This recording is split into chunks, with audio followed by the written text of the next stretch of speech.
dia akan ubah daripada atas sampai bawah untuk buang kok ada Skrull yang terlibat dalam High Council itu kan.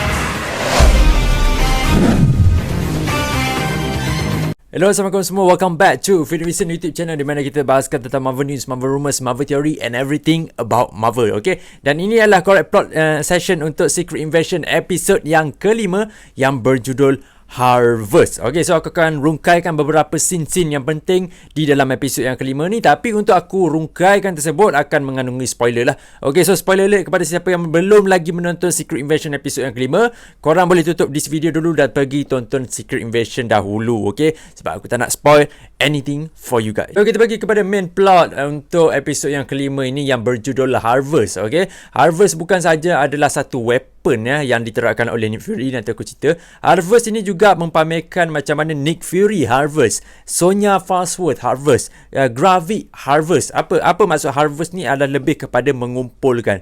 Contohnya kepada Nick Fury, dia sedang mengumpulkan segala kekuatannya untuk menentang Gravik di episod yang akhir nanti. Dan kalau kita tengok daripada perspektif Sonya Falsworth, dia sedang mengumpulkan segala informasi berkenaan dengan Super Skrull. Walaupun sudah pun kita berada dalam episod yang kelima, dia masih lagi sedang harvesting information berkenaan dengan Super Skrull dan juga idea yang dibawakan oleh Gravik. Kalau Gravik pula, dia sedang mengumpul idea-idea untuk menewaskan Nick Fury kerana plannya sudah berubah banyak kali disebabkan ada benda-benda yang tak kena. Contohnya seperti Pagan. Okay? Pagan tidak melakukan ataupun tidak mencari apa yang Gravik ingin dia cari selama ini. Okay, selepas episod yang kelima, mungkin anda ada tertanya-tanya lah, what is the heck Harvest ini kan? Sebab dia macam dia sangat tiba satu konsep ini ataupun satu frasa ini datang dalam episod yang kelima, Harvest. Sedangkan Harvest ini merupakan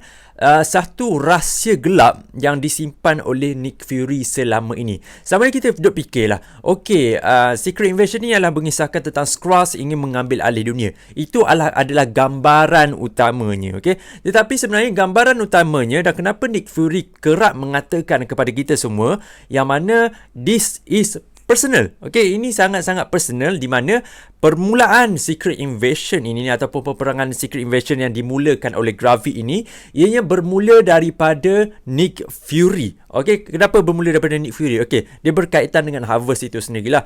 Di mana sepatutnya Pagan, okay, Pagan anak buah Gravik itu sepatutnya pergi mencari dan juga mengambil Harvest. Harvest ini adalah satu satu kumpulan ataupun satu DNA Avengers yang mana masa Avengers Endgame tu kan, Nick Fury kata ada banyak darah-darah yang jatuh pada waktu itu yang dinamakan sebagai Battle of Earth, di mana Fury telah menghantar geng-geng dia ataupun anak-anak buahnya untuk pergi mengutip segala DNA termasuklah dengan Carol Danvers punya DNA. Okey, dan siapakah yang mengetahui operasi tersebut? Tak lain dan tak bukan Gravik. So bermakna dekat sini kenapa Nick Fury cakap benda ni sangat-sangat personal dan tak mahu melibatkan superhero adalah disebabkan benda ni hanya diketahui oleh Gravik dan juga Fury dan juga beberapa orang lain yang berkaitan dengan Gravik ataupun Skrulls lah. So dia plan Gravik selama ini untuk mengambil alih dunia itu hanyalah seperti plan luaran saja.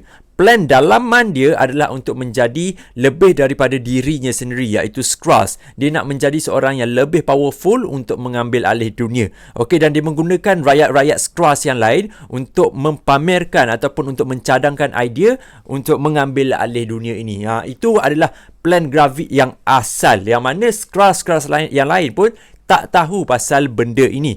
So ini adalah benda di antara Nick Fury dan juga Gravik lah sebenarnya. That's why kenapa Harvest ini bukan saja tentang senjata. Harvest ini juga mengisahkan tentang rahsia yang tergelap selama ini Nick Fury simpan, iaitu dia telah mengumpul DNA daripada superhero yang telah muncul di dalam Battle of Earth, iaitu dalam Avengers Endgame. Dan sebenarnya benda ni dia familiar. The idea of this story ni memang sangat-sangat familiar, terutamanya dalam DC Comic. Aku ada baca lama dululah. DC Comic adalah berkaitan dengan Batman. Dia telah mengumpulkan DNA superhero-superhero DC yang lain dan menggunakan dan juga mengkaji macam mana untuk menewaskan superhero lain, termasuklah Wonder Woman. Lepas tu Flash juga dia ada buat, Aquaman, ada banyak lah dia buat. Aku tak nak clarify lebih lah. Cumanya kali ni dia agak ironi disebabkan idea Secret Invasion ni adalah satu idea yang diambil daripada komik DC sebenarnya. Next up, kita pergi kepada kesedaran rakyat New Skrullos terhadap tindakan Gravik. Okey, disebabkan Gravik sekarang ni dalam episod yang kelima kita dah nampak dia ni sudah tidak terkawal, okey, di mana dia telah membunuh orangnya sendiri, dan ini bukanlah kali pertama dia membunuh orangnya. Dalam episod yang sebelum ni pun dia dah tunjukkan dia membunuh orangnya sendiri sebab Gravik tidak mempercayai siapa-siapa. Bagi Gravik ini semua hanyalah askarnya dan dia tak rasa kasih dan juga sayang terhadap rakyat-rakyatnya sendiri. Okay? So disebabkan itu Gravik telah membunuh Pagan disebabkan Pagan gagal untuk mendapatkan apa yang Gravik nak, iaitu Harvest itu, macam peluru yang dipenuhi dengan DNA Avengers, Carol Danvers dan sebagainya itu.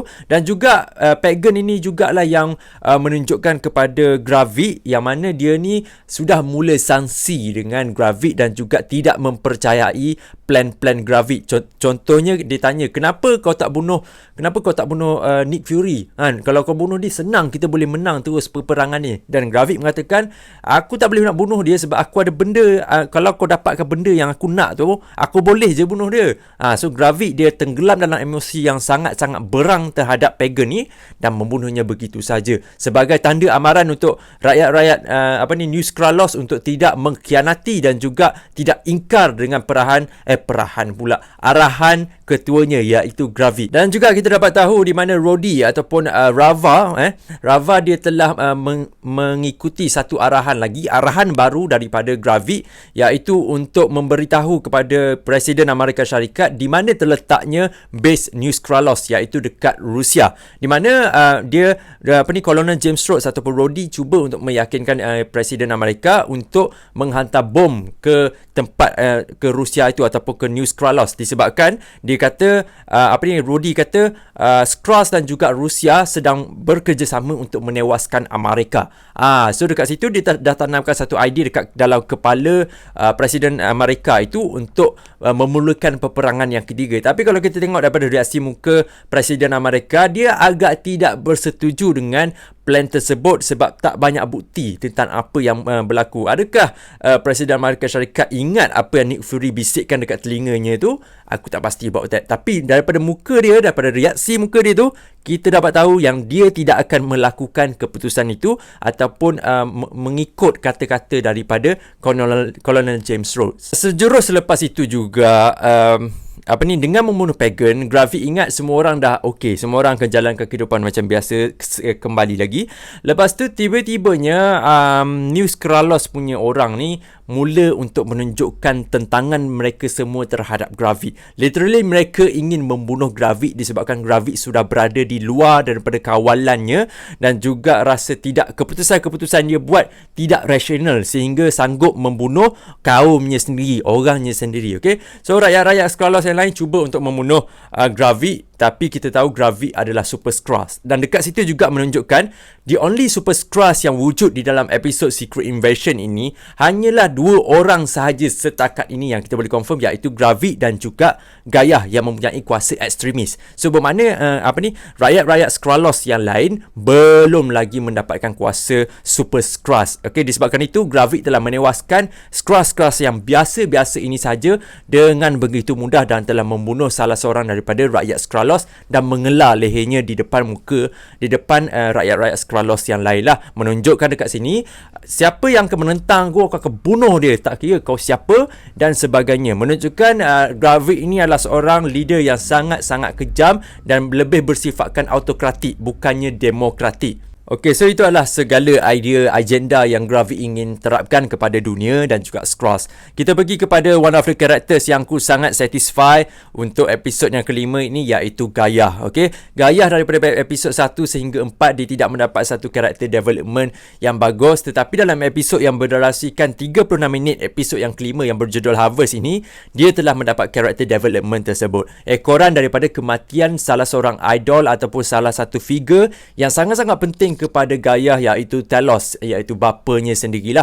Talos telah mati di tangan Gravik semasa pertempuran di antara rakyat Skrulls yang mempamerkan sebagai orang Rusia dan juga tentera Amerika Syarikat yang sedang melindungi Presiden Amerika Syarikat. Okey, disebabkan itu Talos telah mati dalam peperangan tersebut dan membuatkan Gaia ini dia bukan dendam lah, tapi dia sekarang ini kita tahu Gaia dan juga Talos, dia punya last conversation itu agak pedih untuk Talos dan juga pedih untuk Gaia, sebab Gaia tidak bersetuju dengan apa yang Talos ingin tawarkan kepada Gaia dan juga rakyat-rakyat Skrulls. Tetapi knowing that bapaknya sekarang sudah pun mati, dia rasa sangat-sangat kesal walaupun dia tidak bersetuju dengan idea yang bapa dia bawakan, tetapi seorang bapa adalah seorang bapa, okey, di mana dia tetap menyayangi bapanya walaupun idea mereka sangat-sangat bercanggah, okey. So Gaia pun pergi berjumpa dengan Nick Fury dan bertanyakan apa yang dia perlu buat dan sebagainya, menunjukkan dekat situ Nick Fury dan juga Gaia sedang bekerjasama, okey. Dan dia sebagai Gaia ini rasakan bapaknya ni mati di tanah asing, foreign soil ke apa dia cakap, aku tak ingat.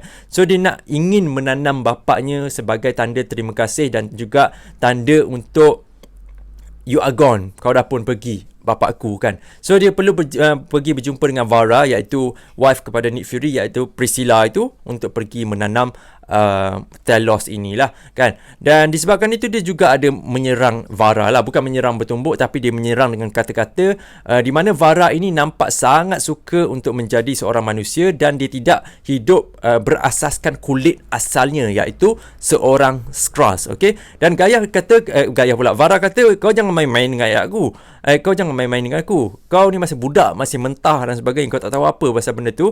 Lepas tu dia ada keluarkan satu quotes yang sangat-sangat kuat untuk karakter Gaia inilah. Dan Gaia ini adalah seorang teenagers lagi, dia masih lagi teenagers. Bila kita cakap pasal remaja memang suka untuk menentang, okey. Tapi daripada kata-kata Vara itu telah membuka mata Gaia untuk menyokong Nick Fury dan juga membantu Nick Fury. Next stop, kita pergi kepada Sonya Farnsworth. Okay, Sonya Farnsworth ni dalam semua episod yang dia ada, aku rasa tak banyak dia muncul. Tapi setiap kali dia muncul, A+ ya. A+ dia punya performance. Aku memang sangat-sangat sukakan Sonya Farnsworth, okey. Tapi dalam episod yang kelima ni dia lebih lagi untuk mendapatkan info berkenaan dengan Super Skrulls, di mana dia telah pergi berjumpa, I don't remember siapakah satu figure dekat dalam pejabat SIS, if I'm not mistaken. Kalau korang nak tahu lebih dalam, pergi tengok breakdown daripada Amber Heard dekat Twitter.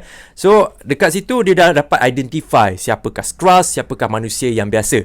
Okey, tapi dia tak dapat identify lah Rhodey tu adalah Skrulls sebenarnya.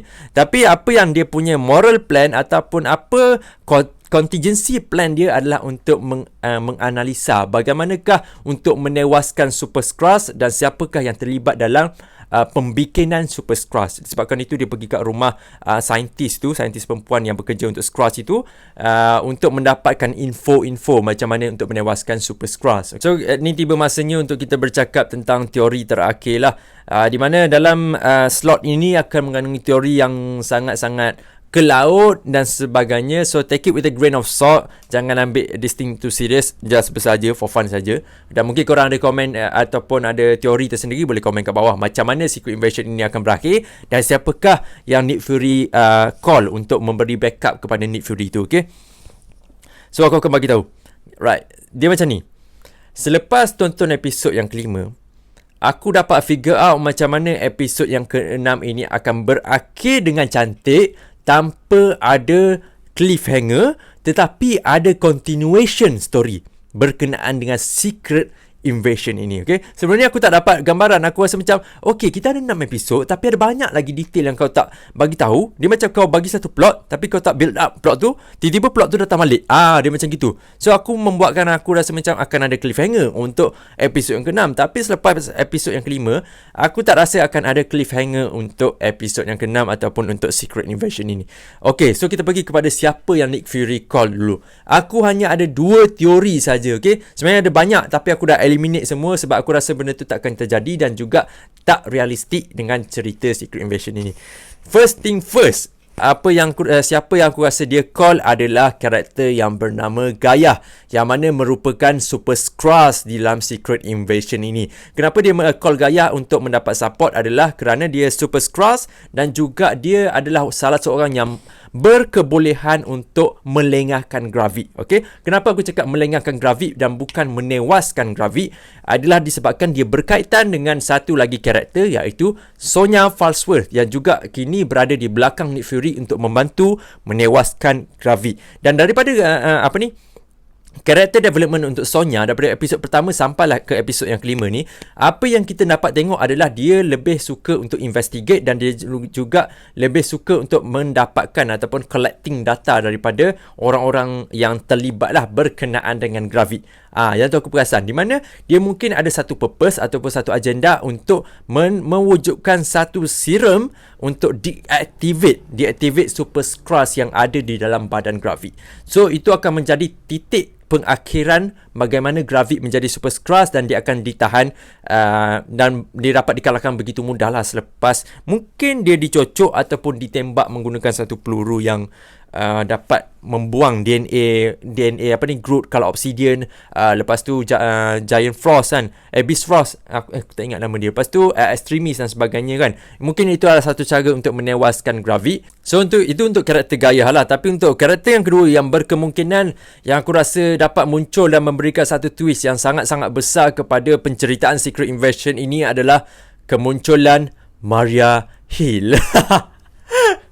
Maria Hill, aku daripada breakdown episod yang pertama sampai episod yang kelima ni, aku tetap cakap Maria Hill akan mati bro. Maria Hill memang dah mati, kau jangan berangan dia nak hidup semula. Tapi thank you kepada Amber Heard dan juga thank you kepada komik yang aku baca semalam. Aku rasa ada kebarangkalian untuk Maria Hill muncul out of nowhere sebagai bantuan terakhir untuk Nick Fury yang dia call tu. Macam mana dia hidup menggunakan satu frasa yang aku baru tahu juga daripada Amber Heard iaitu live model decoy. Dan tiba-tiba aku baca komik semalam, sebenarnya tak ada kaitan pun dengan tak ada kaitan dengan Secret Invasion ke tak. Komik aku baca Web of Venom kan. Aku baca komik tu. Lepas tu aku tengok ada berkenaan live model decoy yang Nick Fury guna terhadap Wolverine. So aku macam ada live model decoy dalam ni. Aku macam alamak, boleh jadi ke Maria Hill hidup balik kan? Siapa yang mati dalam episod, aku tengok episod 1 ke episod 2? Episod 1 kan? Episod 1 tu kalau yang mati tu adalah live model decoy, dia akan jadi sangat-sangat gila. Tapi aku faham kenapa dia boleh terjadi, kenapa Maria Hill boleh hidup kembali adalah disebabkan bila kita cakap pasal live model decoy dan juga kita bercakap tentang Maria Hill, iaitu orang yang paling rapat dengan Nick Fury. So lepas Nick Fury dah tahu tentang Secret Invasion ini, mungkin dia dah merahsiakan. Okey, dia dah merahsiakan apa yang merahsiakan tentang live model decoy ni dan sorokkan Maria Hill berada di tempat yang lain dan juga masih lagi membantu Nick Fury lah daripada jauh mungkin. Dekat dalam episod yang ke-6 ni, dia akan tiba-tiba datang dengan satu antidote ke untuk menewaskan Super Skrull gravit itu. Okey, sebab kita nampak dalam ada promotional material baru ni, kita nampak gravit bertukar jadi badan sasa macam tu kan, tengah fight dengan Nick Fury. So aku tak tahu sama ada Gaia ataupun Maria Hill yang akan muncul. Sorry to say, aku tak rasa Captain Marvel, aku tak rasa Quake, aku tak rasa karakter-karakter lain daripada Agent of S.H.I.E.L.D. akan muncul dalam series ini. Tapi aku boleh jadi salah lah, for sure aku boleh jadi salah. Okay, so tu berkenaan dengan siapa yang Nick Fury call. Tetapi macam mana Secret Invasion episode 6 ini akan berakhir dan apakah continuation story-nya adalah berkaitan dengan Skrulls. Okay, So kita tahu lepas saja episod yang ke-6, Gravik akan ditewaskan. Tetapi ianya akan melibatkan dengan filem yang akan datang, iaitu Captain America Brave New World. Okay, kenapa ada kaitan? Sebab berkaitan dengan presiden. So dalam Secret Invasion, kita ada presiden yang berbeza dengan presiden di dalam Captain America Brave New World. Dua orang yang berbeza. Seorang dilakonkan Harrison Ford, seorang lagi aku tak ingat, yang dalam Secret Invasion ni aku tak ingat namanya. Tetapi macam mana boleh berlakunya peralihan kuasa tersebut adalah disebabkan dunia kini mengetahui ada Skrulls yang berjalan di kalangan mereka. Termasuklah dengan Colonel James Rhodes, iaitu Rhodey. Identiti dia pun akan dibongkarkan di dalam episod yang ke-6 nanti. Berkemungkinan berkaitan dengan Gaia yang jumpa Rhodey yang berada dekat dalam basement dekat New Skrullos itu. So akan berlakunya peralihan kuasa, akan ada berlakunya pengundian, election dan sebagainya untuk melantik bukan perbadanan lah, satu orang-orang yang berada dalam apa kita panggil lah, magistrate ke high council ke something macam tu lah kan. Dia akan ubah daripada atas sampai bawah untuk buang kok ada Skrulls yang terlibat dalam high council itu kan. So nanti Harrison Ford, iaitu Thunderbolt Ross, itulah yang akan menjadi presiden untuk Amerika Syarikat. Dan itu aku rasa ending dia yang akan berkaitan dengan Captain America Brave New World. Itulah. So itu my teori untuk Secret Invasion episod yang ke-5. Korang boleh komen kat bawah apa teori korang, macam mana Secret Invasion episod yang ke-6 itu akan berakhir, dan siapakah Nick Fury telefon masa penghujung dalam episod yang ke-5 ni. Komen dekat bawah apa pendapat korang. Okay, so itulah correct plot untuk Secret Invasion episod yang ke-5. I see you guys in the next video untuk correct plot last episode yang ke-6. Tajuknya apa? Kita tak tahu lagi. Assalamualaikum dan bye-bye.